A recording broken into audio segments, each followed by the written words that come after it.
Jamás un pueblo tuvo cosas tan sagradas que defender, ni convicciones tan profundas por las cuales luchar.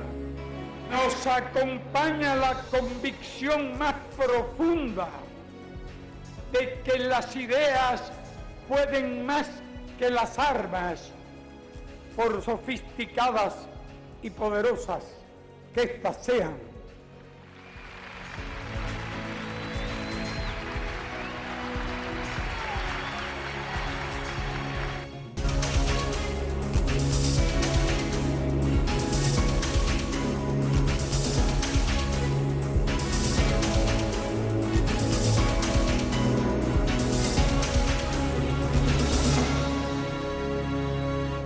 Me dice que a partir de ahí utilizaron una especie de sobrenombre, ¿no? Pablo.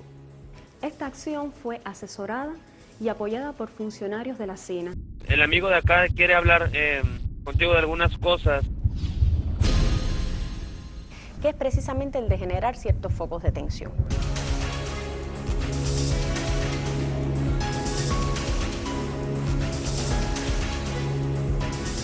Históricamente, la Agencia Central de Inteligencia, CIA, ha intentado reclutar para su labor de espionaje y subversión a ciudadanos cubanos de dentro y fuera de la isla. Como parte de esta política tan recrudecida en los últimos años, nuestros intelectuales se han convertido en punto de mira de los intereses de la Casa Blanca. Yo soy un profesor de la Universidad de Ciencias Pedagógicas. Llevo unos cuantos años dando clases en esa universidad, donde me formé además como maestro.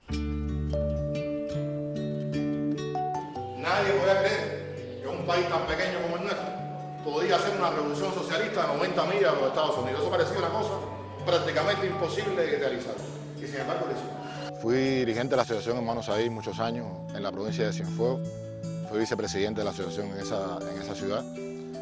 Y ahí tuve la oportunidad, transcurrieron una buena parte de mi vida. Muchos de mis amigos están ahí en ese lugar. Y bueno, ese soy yo, no hay mucho más. Padre de familia, un cubano más como otro cualquiera. Sin embargo, este cubano común, profesor, escritor, fue objeto de estudio por diplomáticos de la sección de intereses de los Estados Unidos, quienes comenzaron en el 2004 a establecer contactos con él. Ellos me invitan a una cena en casa de un funcionario, Francisco Sáenz, que en ese momento era político económico de la sección de intereses de los Estados Unidos. En esa cena, que fue el 14 de mayo del 2004, tengo la oportunidad de conocer a John Nigro, que era un segundo en ese momento en la sección. Y ahí en esa cena tuve la posibilidad de conocer a Kelly Keidel y un grupo de funcionarios norteamericanos más que se encontraban en ese momento trabajando aquí en La Habana. Mi primer contacto con Kelly Keidel en los primeros momentos estuvo dirigido ahí, a hacer una influencia marcada sobre la familia, a atraer a esa gente, a mis hijos, hacia ese mundo donde impera una moral muy diferente que la que nosotros defendemos. El que sirve un poco de intermediario para esa presentación es Dagoberto Valdés. Dagoberto Valdés, elemento contrarrevolucionario. Recibe financiamiento de instituciones no gubernamentales europeas que implementan proyectos afines a la política estadounidense contra Cuba. Posee nexos con la Agencia Central de Inteligencia, CIA. Al cual yo conocía ya de años anteriores por la participación en el concurso Vitral, de la revista Vitral, la revista que existía allá en Pinar del Río. Yo había acudido como jurado en algunos de esos eventos y nos conocíamos con anterioridad. Pero, ¿cómo sería la relación de Raúl con los diplomáticos de la sección de intereses de los Estados Unidos en La Habana? Los contactos iniciales tuvieron mucho que ver con invitaciones a cócteles, a cenas, a comidas de ese tipo, a actividades. Evidentemente, uno de los procedimientos que ha empleado la CIA en su accionar es el de estudiar personas y establecer vínculos a través de los oficiales enemigos asentados en la sección de intereses de los Estados Unidos en La Habana. El acercamiento de la CIA a las personas que son de su interés a través de los oficiales asentados en la Oficina de Intereses de los Estados Unidos en La Habana es un proceso gradual, acompañado de la observación y estudio de estos individuos. En sus contactos, la CIA trata de disminuir la tensión en sus objetivos de trabajo, de influir sobre sus intereses, valores, manera de pensar. También trata de desmontar la imagen de Estados Unidos como enemigo y de disminuir la percepción de riesgo o daño que pudiera implicar las acciones que están proponiendo realizar a esas personas. Como es de suponer, los funcionarios que participan en estas actividades no se presentan como oficiales de la CIA. Sin embargo, con el paso del tiempo, esta relación llega a revelarse. Repentinamente a Raúl le dan la orientación de no acercarse más a la CIA. La relación con los diplomáticos, con los norteamericanos que llegaban a Cuba, así como con los enlaces de estos, no iba a ser en la sección de intereses. Andrea Broilet, que funcionaba en ese momento como funcionaria de prensa y cultura en la sección de intereses, me presenta a Abreu Lackner como el nuevo jefe de prensa y cultura, y a partir de ahí los contactos empezaron a variar en muchos sentidos. Nos encontramos, se tomaron un grupo de medidas para pasar un poco no vista mi presencia en ese lugar. Cuando Raúl pierde el vínculo con la sección de intereses por indicaciones de los propios funcionarios de esta sede diplomática, es atendido personalmente por 2 estadounidenses radicados fuera de Cuba, René Greenwald y Mark Wastenheim. René Greenwald entra por primera vez en escena en 2005. Él me viene a ver un día a la casa de parte de Kelly y de parte de Mark.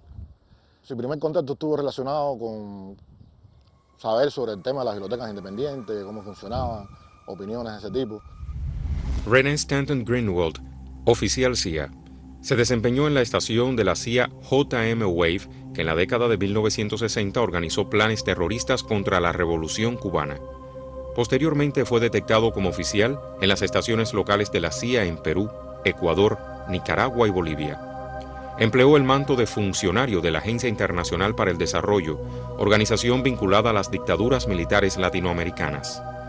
Desde finales de la década de 1990, lo encontramos como directivo de las compañías Books Information and Services y Creative Corrections, con oficinas en el Distrito Federal de México, desde las cuales ha trabajado contra Cuba. Me goza la idea de la agencia literaria.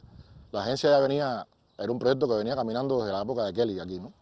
Pero bueno, él empieza a materializarlo más, empieza a preguntar qué materiales yo necesitaba para echar a andar esa agencia. La agencia, te decía, empieza como una agencia literaria, pero después hay intenciones de convertirla en una agencia mucho más amplia, donde se dieran actividades en las que participaran artistas plásticos, participaran teatristas, participaran todo tipo de personas. Con el devenir del tiempo, Raúl fortaleció su relación con estos oficiales enemigos, pero también pasó fugazmente por su vida otro personaje, cuyo accionar fue bien cuidadoso y a la vez muy sospechoso, que fue introducido por el periodista de la agencia Reuters llamado Anthony Bowley. Anthony Bowley lo conozco yo en una tertulia que se organiza en casa de Kelly Kerdelin. Una tertulia en la cual yo era el invitado de honor. Nos vimos después en una actividad con la Embajada Checa. Tuve la posibilidad de estar un día en su casa y él me sirve de enlace para conocer a una persona. ¿De qué manera? Un día me llega una invitación a la Embajada Alemana por el Día de Alemania. Él me recoge, me lleva hasta la Embajada. A las 2 horas aproximadamente, él me viene a recoger y me dice que ya teníamos que irnos. Caminamos unas cuantas cuadras, llegamos a un lugar oscuro donde estaba detenido el auto y ahí en la sombra había un señor que en ese momento yo no supe quién era exactamente. Pero bueno, entramos al auto y empezó a conversar conmigo, empezó a preguntarme sobre todo temas relacionados de nuevo con la posible transición, con el papel que Raúl Castro podía jugar en ese cambio en Cuba, si yo consideraba que era un líder que iba a asumir posturas renovadoras o iba a encaminar el tránsito a la democracia en el país, el papel de los intelectuales en esa situación. Después él me entregó incluso una tarjeta, que ese señor se llamaba Mark Sullivan.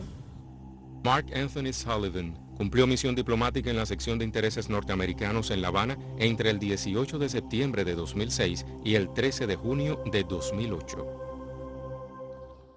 Para mí en ese momento era solamente Mark Sullivan. Después supe, cuando lo expulsaron de Ecuador, de que era un personaje importante de la CIA y que había sido expulsado de Ecuador precisamente por su actividad de subversión en ese país.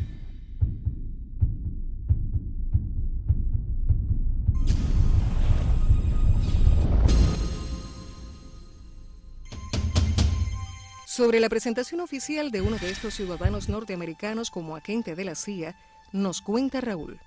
La revelación tuvo lugar, curiosamente, en casa de este escritor. Esa visita de René fue muy importante, porque en esa visita él, de manera un poco más solemne, me dice que él trabaja para el gobierno de los Estados Unidos, que él es un representante en ese momento del gobierno de los Estados Unidos aquí frente a mí. Nos ponemos incluso de pie, hay un brindis, después, o sea, el brindis posterior a que él me pregunta que si yo estoy de acuerdo en trabajar para ellos. Él me pide por escrito mi opinión sobre las bibliotecas independientes, cuál era lo que yo pensaba del trabajo que realizaba, el trabajo que realizaba la oposición en ese momento en el país, cuál era mi opinión sobre eso, todo por escrito, sobre los concursos del Heraldo y otros concursos que ellos pedían. Y también, bueno, me dice que a partir de ahí voy a utilizar una especie de sobrenombre, ¿no? Pablo, y que firmara como Pablo ese escrito que yo había realizado. Fue como el recibimiento oficial, porque aunque yo llevaba un tiempo ya trabajando para ellos, él menciona la organización, pero todo el mundo sabe de quién estamos hablando y que era un oficial de la CIA y que estaba hablándome de la CIA. Eso quedó muy claro. La agencia literaria de la que hablaba anteriormente Raúl pretendió ser la puesta en práctica de la política llevada a cabo contra Cuba. Como no fue posible, idearon la Fundación Génesis, otra forma de subversión.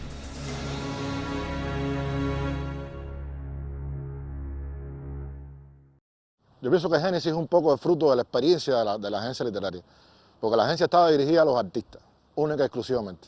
Pero ya Génesis es otra cosa, o sea, Génesis tiene la intención, ya en Génesis entran los profesores, ya en Génesis tiene un carácter educativo principalmente, era formar a esa nueva intelectualidad de derecha. Era el objetivo principal de Génesis, era crear una fundación que en un momento determinado en la historia de Cuba pudiera salir a la luz y pudiera convertirse en pudiéramos decirlo como la especie de eminencia gris, ¿no? de la nueva derecha en Cuba y de la nueva oposición cubana. Se sienten también en una batalla contra el tiempo y sienten que el momento que pueden aprovechar es el momento que por el ciclo biológico se aproxima la desaparición física del liderazgo histórico de la revolución y entonces tratan de contraponer a los líderes que ha formado la propia revolución, a los jóvenes de compromiso verdaderamente revolucionario, continuadores de la historia de lucha de nuestro pueblo. Tratan de construir un nuevo tipo de líder que sea creíble, tratan de acuñarlos como legítimos o de construir una imagen de cierta legitimidad dentro de la sociedad cubana. Tenía la posibilidad Génesis también de trabajar con otros sectores. O sea, Génesis se dirigía a los profesores, a los artistas, pero se dirigía también a los pequeños empresarios, cosa que es bien interesante. Ellos siempre buscaron la legalidad de Génesis, buscaron la manera que Génesis fuera una organización legal, que pudiera situarse dentro del espectro cubano de las organizaciones no gubernamentales autorizadas por el gobierno. Pero bueno, eso no se logró, no podía lograrse. Después se pensó en la idea de que Génesis se vinculara a algún tipo de organización no gubernamental autorizada por el gobierno cubano y que trabajara entonces con dos agendas. Trabajara con la agenda de esa ONG y a su vez tuviera una agenda principal, por supuesto por atrás del telón, donde desarrollara el trabajo que se interesaba, ese trabajo de formación de cuadros políticos, de posibles dirigentes de partidos políticos. Los aliados de la Unión Europea que Estados Unidos tiene se han hecho eco de las campañas mediáticas, pero no solo en el tema mediático, sino también en el propio plano político-diplomático. Realmente han mostrado un respaldo a las políticas de Washington. Y lo han hecho no únicamente en el caso de Cuba, lo han hecho también en otros temas como el de la guerra en Irak. Indistintamente unos países u otros, miembros de la Unión Europea, han mostrado su respaldo y Estados Unidos ha aprovechado eso precisamente para construir una campaña internacional. Ellos utilizan temas muy sensibles para la Unión Europea, como por ejemplo democracia, derechos humanos, por el propio modelo de democracia representativa que caracteriza a estos gobiernos, a estos países, los sistemas políticos de estos países, y entonces sencillamente los utilizan para hacerse eco precisamente de sus campañas contra nuestro país en ese sentido.